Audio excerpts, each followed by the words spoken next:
Je m'appelle Nicolas Pranzos, je suis astrophysicien, chercheur au Centre national pour la recherche scientifique et je travaille à l'Institut d'astrophysique de Paris depuis une trentaine d'années.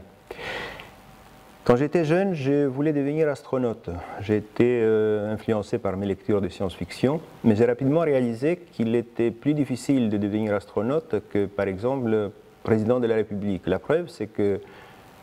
depuis cette époque-là, il y a eu un certain nombre de présidents de la République en Grèce, mais il n'y a toujours pas d'astronaute grec. Donc, à défaut de pouvoir amener les étoiles, aller vers les étoiles, j'ai essayé du moins d'amener les étoiles vers moi, donc je suis devenu astrophysicien.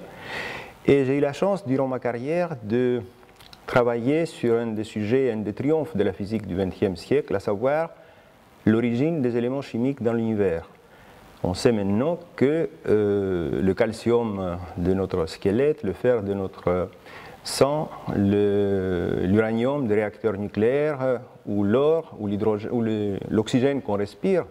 tout ça, ça a été produit, fabriqué par des réactions nucléaires au sein des étoiles un peu plus massives que le Soleil,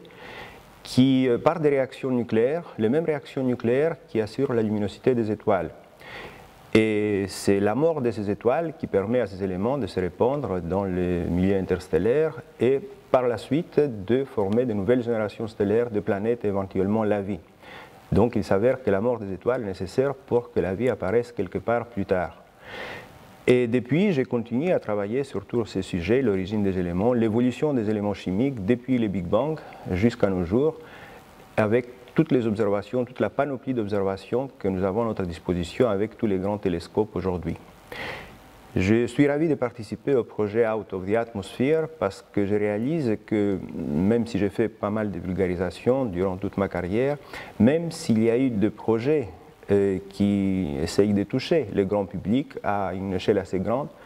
je parle par exemple du projet Hands of the Universe qui se réalise à une échelle européenne, je vois que ce projet-là contient beaucoup d'innovations, un réel effort de toucher les publics à travers plusieurs moyens différents et je soupçonne